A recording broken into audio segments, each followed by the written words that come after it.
প্রধান উপদেষ্টা বলেছেন এই নির্বাচন ডিসেম্বর নির্বাচনের জন্য সংস্কার শেষ করে ফেলতে হবে, ইতিমধ্যে 7 মাস আছে এবং ডিসেম্বর নির্বাচন হবে তিনটি উল্লেখ করেছেন।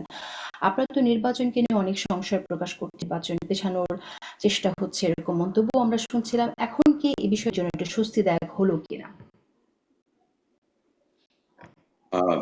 ধন্যবাদ আপনাকে।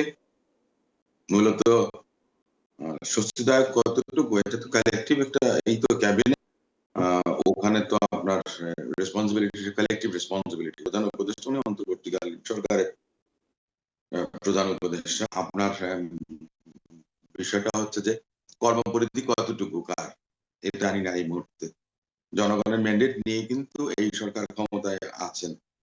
একটা বিষয় হচ্ছে কি, এক একজন উপদেষ্টা এক এক সময় এক একটা কথা বলেন।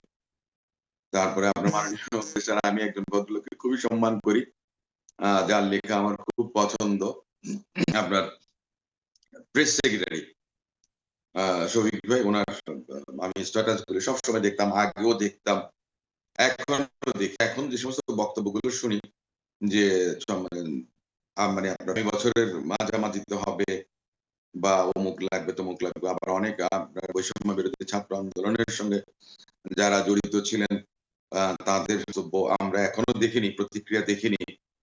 ওনারা বলছেন যে আপনার সংস্কার বা আওয়ামী লীগের বিচার, শেখ হাসিনার বিচার না হওয়ার পর্যন্ত, কেউ বলেছেন ফাঁসি না হওয়া পর্যন্ত। এই কারণে একটা সংশয় সবসময় থেকে থাকে। আর একটা বিষয় হচ্ছে যে অনেকটা তাহলে বলতে হয় যে সর্বজন শ্রদ্ধেয়, আপনার সর্বজন গ্রহণযোগ্য বিদিত একজন মানুষ জনাব ডক্টর মোহাম্মদ ইউনূস, বিশ্বজোড়া যার খ্যাতি, তিনি যখন এই কথাটা বলেন তখন নিশ্চয়ই ভরসার জায়গাটা খুঁজে পাই। কিন্তু যখন দেখি যে বাঁশের থেকে কঞ্চি বড়, তখন আপনার এই আশঙ্কাটা বারবার আপনার আসে যে আমাদের অপেক্ষা করতে হবে আগামীকাল পর্যন্ত, তার পরদিন পর্যন্ত, এবং আলটিমেটলি নির্বাচন না হওয়া পর্যন্ত। হ্যাঁ, আয়োজন চলছে 7 মাসের মধ্যে। ওনারা অনেক ভালো কাজ করেছেন। দ্রব্যমূল্যের কথা তো নিঃসন্দেহে প্রশংসনীয়। তো যেটা ভালো সেটা ভালো বলবোই। সংস্কার হচ্ছে, মাননীয় প্রধান উপদেষ্টা এই আশ্বাস দিয়েছেন, এবং প্রয়োজনীয় সংস্কার যেটা করবেন করে নির্বাচন। আমরাও এই কথাটাই বলছিলাম যে নির্বাচনের জন্য অন্যূন যে সমস্ত সংস্কারগুলো দরকার, আমরা গণতন্ত্র উত্তরণের পথে ফেরত যেতে চাই। কারণ গণতান্ত্রিক একটা মানে আপনার শাসন ব্যবস্থা বা গণতান্ত্রিক সমাজে, যেখানে আপনার জাতীয় সংসদ বহাল থাকবে, জনপ্রতিনিধিরা জনগণের ভোটে নির্বাচিত হবে, সে জায়গাতেই কিন্তু মানুষের জবাবদিহির জায়গাটা থাকে।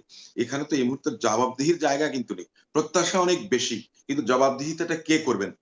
তার মধ্য থেকে মাননীয় প্রধান উপদেষ্টা যে বক্তব্য দিয়েছেন যে এবছরের ডিসেম্বরেই নির্বাচন হবে বা অনুষ্ঠানের আয়োজন চলছে কিংবা সংস্কারের কাজ চলছে, এটা অনেক বেশি স্বস্তিদায়ক এবং আমি আশাবাদী, অপটিমিস্ট আমি।